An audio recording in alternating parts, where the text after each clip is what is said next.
Ministry is never easy. It's not easy in any generation, and every generation has its own challenges. But quite honestly, it's hard to come up with any previous generation that has faced what we know, even now, this generation is facing and is going to face in the future.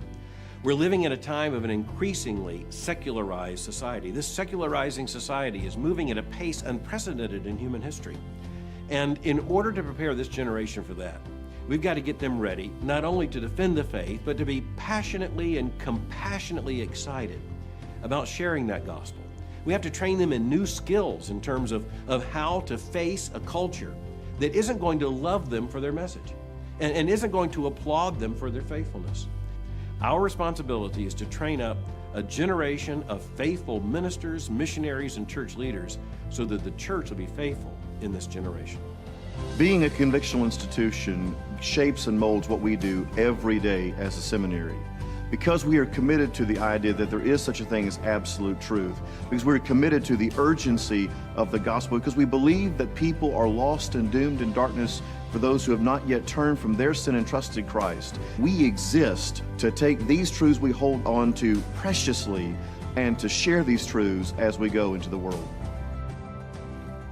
The distinctives of Southern Seminary begin with what this institution stands for, with the convictions at our very foundation. Coming behind that are the people who teach those convictions, and that is the faculty, made up of world-class scholars that simply don't have their match anywhere in the world. The faculty at Southern are committed to the training of their students, not only academically, but also personally. These men have opened up their homes to me, and it's more than just a job to them. It's their ministry, it's their life's work, and it's just been an unbelievable blessing in my life to get to know them outside of the classroom as well as in. Well, hello, this is Pastor Jeff Short for another Christian Answers television program. I'm standing out in front of the chapel at Southern Baptist Theological Seminary in Louisville, Kentucky. And I'm going to be giving you a guided tour of the grounds of this seminary. And it's quite an amazing story how this seminary was able to switch from going liberal, or in other words, compromising on doctrine, going off into false teachings, and actually, by the grace of God, was able to right itself. It was able to correct itself through some very bold and brave efforts by a handful of people here, especially Dr. Albert Mohler, the president, who has been president for 25 years now, and some of the other people who were involved. And it was able to correct itself, which is normally not what happens when an institution, such as a seminary or a college, begins to go off into false doctrine. When it normally goes into false doctrine, it stays false in its orientation as far as theology is concerned. But here at Southern Baptist Theological Seminary in Louisville, Kentucky, by the grace of God, these Christians were able to correct their mistakes, and they were able to chart a course for the future that hopefully will put it on a trajectory that holds to the faith of the Bible, holds to the historic Christian faith, and does not drift, does not have doctrinal drift and moral drift. And so I'm going to be giving you a tour of the campus here, and we just started out with the chapel here. They meet twice a week on Tuesdays and Thursdays, which was a big surprise to me, because when I went to Wheaton College in Wheaton, Illinois, and when I went up the street to Trinity Evangelical Divinity School in Deerfield, Illinois, we basically met every day of the week except, I think, maybe Wednesday. We only had one day where we didn't attend chapel, and we were expected to be there, and our attendance was taken 4 days out of the week. So I don't know what to think about Southern Baptist Theological Seminary only having their students attend chapel twice a week. I don't know where that tradition came in. In fact, I've never heard of that at any other college, Christian college or Christian seminary either. So it's not a big deal. It's not a big point. There isn't anything that says in the Bible that you have to go to church. If you're a student at a seminary or a college, you have to go to church every day. But it's something that was very interesting that I found out. Here on the right here is a hotel. And you say, what is a hotel doing on a seminary property? This is where some of the students that come in for the seminars, the 2-week, 1-week, 2-week seminars, some of the workshops that are done here, conferences, this is where they house the people who are here on a more temporary basis. And it is not a dormitory, it is a hotel. It is a place for people to come to the campus. And many of the prospective pastors and students who come in for preview day stay at this hotel. It's called the Legacy Hotel. Here's some more of the main building we're looking at now from the parking lot. And this is quite a piece of property here. It's amazing how the whole complex was developed. This is one of the oldest seminaries in the whole country. I believe it was started in the 1859, just before the Civil War. It was started actually in Greenville, North Carolina. The war broke out and threatened the very existence of the seminary because it totally disrupted everything, as you can imagine. And there was a question as to whether the seminary was going to actually exist, be able to recover from the Civil War. But after the war, the decision was made to move the seminary to Louisville. And so they moved it here, and they've been slowly, gradually building up to what they have today, which is an amazing campus. It's quite a story as to what has taken place here. We're going to go in the front door here. I'm just going to try to show you a little bit about this inside of the main building. Now, when I went to Wheaton College, we had a building called Blanchard Hall. That was the main building. And this is the main building at the Southern Baptist Theological Seminary. This is the Legacy, more of a historical area where they have some quotes from some of the leading figures in the early days. These are some of the historical quotes, important things that happened in the life of the seminary here. And this seminary has a rich history in the Southern Baptist Convention. And so you're going to see some pictures of leading figures in the Southern Baptist Convention and the seminary on the walls of the seminary itself. So, well, more back on the story that took place over the last quarter century. This is the admissions office. What happened was, during the past 50 years, like almost every institution, the seminary was influenced by the culture. And that happens to colleges, it happens to higher educational graduate schools, happens to seminaries. Here's a little chapel, prayer confession, Great Commission prayer room. I haven't seen this before, but it's kind of a nice thing. It's kind of like at an airport. They have a little chapel there. And so what happens is, over time, these great institutions begin to drift, begin to have doctrinal deviations from even the things that were stated in their confessions of faith. And so that happened also here, unfortunately, with Southern Baptist Theological Seminary. Began to drift. The distinctions of biblical historic Christianity began to be watered down, unfortunately.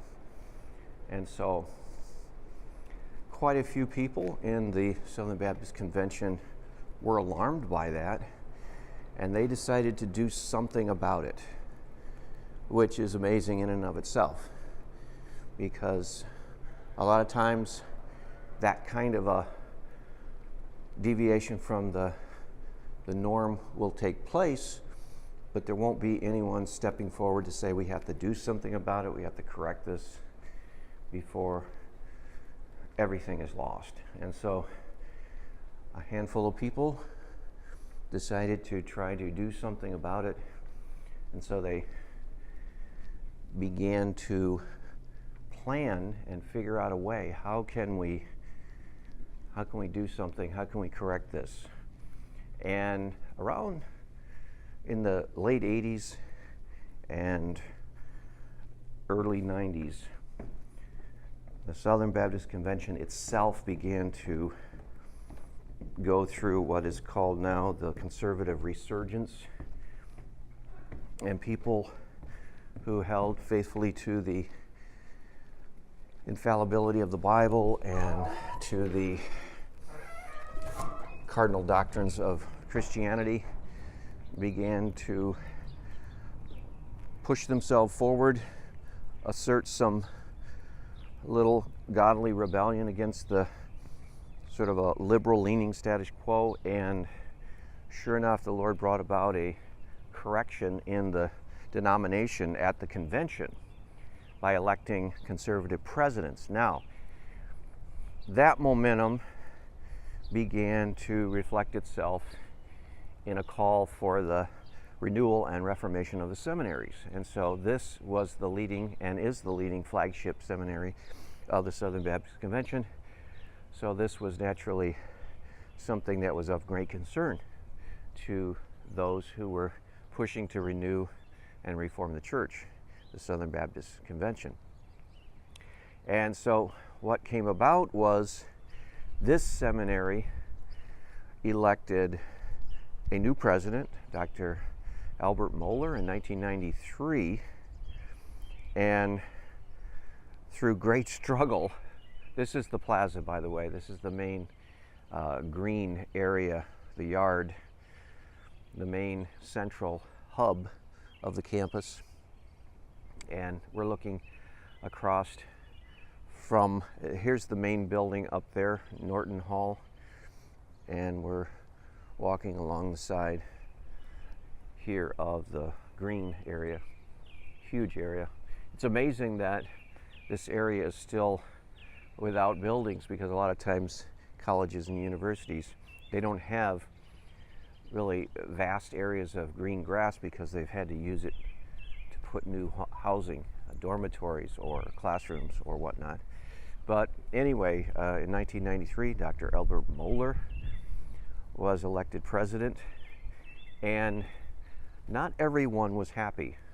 There were faculty members, most faculty members were content with the status quo, sort of a squishy, wishy, watered down evangelicalism, leftward leaning liberalism, and politically correct, very in tune with culture at the time. And that meant, for example, the push and call for the ordination of women, social justice emphasis, the social gospel, and so on and so forth. And so the faculty was okay with that agenda, but that wasn't the faithful biblical agenda that the church has always found in Scripture. Those are many of those things, for example, like the social justice and social gospel, are things that are minor, but they were made major in many of the institutions of higher education during the 60s and 70s. And unfortunately, a lot of the evangelical colleges and universities and seminaries, they followed along with the trend and basically were moving in the liberal direction. If you're not familiar with American church history, there was a conservative fundamentalist fight with liberalism at the turn of the 20th century, and that's where you get, out of that came institutions like Moody Bible Institute that were basically reactions to the mainline liberalism of the mainline Methodist, Presbyterian, Lutheran, and so forth denominations. That went liberal, and their seminaries went liberal, and their colleges went liberal, which is another way of saying they went in the direction of compromising doctrine, jettison things like the virgin birth, jettison things like the bodily resurrection of Christ, and of course the infallibility of Scripture was not held very strongly in these institutions. Now, Southern Baptist Theological Seminary here was heading in that direction and was in that direction to some extent. And then in 1993, Albert Mohler was elected president at only, I think he was 32, so very young. But he had a vision to hold this seminary to its historic roots. He had a vision to not let anything drift any further, and in fact go back and correct some of the drift that had already occurred. And so, and this is available for viewing online. You can watch a Q&A session from an early 1993 meeting of President Albert Mohler and the students of Southern Baptist Theological Seminary. And you can see some of the hostility in the students because they realized that a man was coming to reform their college and seminary, and some of the students, a lot of the students and faculty, didn't want that to happen. And they were comfortable with a watered down Christian message. And so they fought him, and he has tales to tell. He could write a whole book, multi-volume book, on all of the trials that he went through and the faculty that he recruited and others who were with him, the trial they went through just to get the seminary back to historic Christianity and a biblical view of what a seminary is supposed to do. And so it's an exciting story how this man, Albert Mohler, and others, by the grace of God, they were able to turn an institution like this seminary, the flagship Southern Baptist Seminary, around. It was a successful turnaround.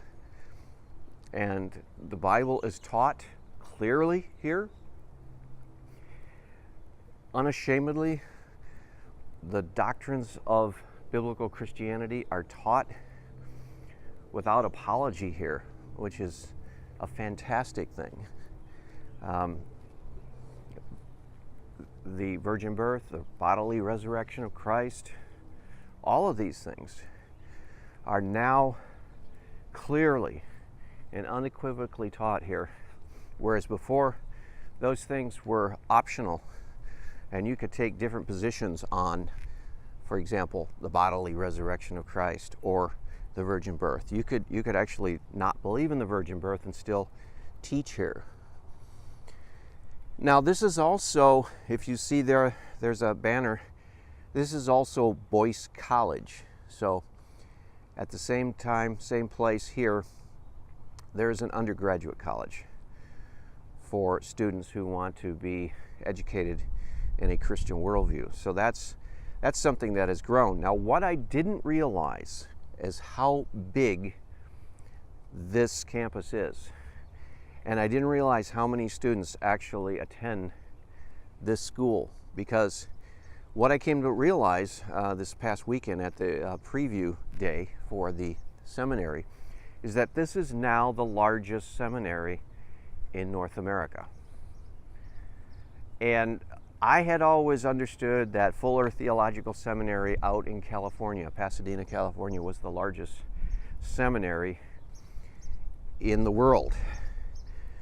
But now I realize, based on statistics, and this has occurred only in the last 5 to 10 years, this Southern Baptist Theological Seminary is now the largest seminary in the world, training pastors for MDiv degrees and so forth, Doctor of Ministry. And that's a huge shift. That's a huge shift because for the longest time, Fuller was the biggest theological seminary in the world, and it had unfortunately been drifting in the direction I mentioned before that this one was drifting in the liberal direction. And if you go now to the campus in Pasadena, California, you might be shocked at some of what you will hear coming from the mouths of the professors there. And you will be shocked to hear, for example, there was a pastor, not a pastor, but a professor that was advocating for homosexual marriages. And he was teaching at Fuller Theological Seminary just last year. And Christians rightly objected to such a professor, on campus teaching what he was teaching.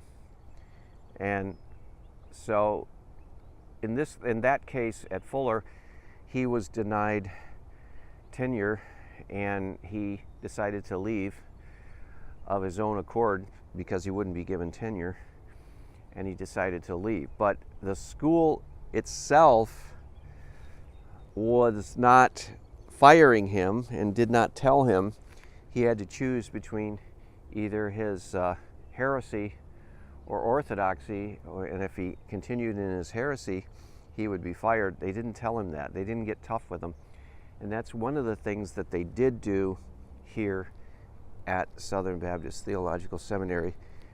President Albert Mohler, basically, after he had established himself here, basically said, here is the confession of faith, the statement of faith that we have all been required to sign year after year. We're now going to hold to this. You're not going to be able to sign it and then hold to something entirely different in your personal beliefs or in your teachings in the classroom. You're going to have to actually, with integrity, sign this. And if you can't, and if you don't believe it, you shouldn't sign it. But if you sign it, you're going to be held accountable to it. And so many of the professors decided to leave after that. And there was a time, I was told by another professor here on campus, that attendance dropped precipitously after that because both faculty and students realized that, hey, this was a different seminary than the one they had signed up for. They had signed up for that wishy-washy liberalism. And this was a seminary now that was going to be held to Bible standards. And you had to affirm the basic doctrines of the Christian faith if you wanted to teach here as a professor. If you wanted to go here as a student, you had to hold to these. And so there was a drop in attendance, but by the grace of God, over the years, more and better faculty were recruited, and in turn, students began to hear that the flagship seminary of the Southern Baptist Convention, Southern Baptist Theological Seminary in Louisville, Kentucky, was a solid, safe place to train for the ministry. You didn't have to worry about the orthodoxy of the school, that you were going to get the Word of God taught to you, and you were going to be taught by believing professors who take the Bible seriously. And then the student population picked up to the point where today it is the most populated theological seminary in the world. I think it's over 4,000 to 5,000 students are enrolled in the seminary today, and that's including full-time in-residence students and also those who come in and do modular classes. They come in for seminar classes while they're working on their degrees. So this is the largest seminary now, and that's a testimony to the power of biblical orthodoxy, that you don't have to compromise on the truth. You don't have to water down the gospel. You know, a lot of people think today in this liberal, secular, humanistic age that if you want to succeed, you have to open up the floodgates so that everyone believes whatever they want to believe. And that was a popular understanding for the longest time. Well, this seminary is proof that you don't have to do that, that God will honor His word and He will provide for His church. And if they're faithful and they don't compromise and they don't waver on the truth. And so that's the miracle here of Southern Baptist Theological Seminary. It's an inspiring story. I think it encourages pastors, it encourages other Christian colleges and seminaries that you too, if you hold to the truth, don't waver. God is faithful. So thank you for going on this tour with me, and we'll see you back here on another episode of Christian Answers. God bless.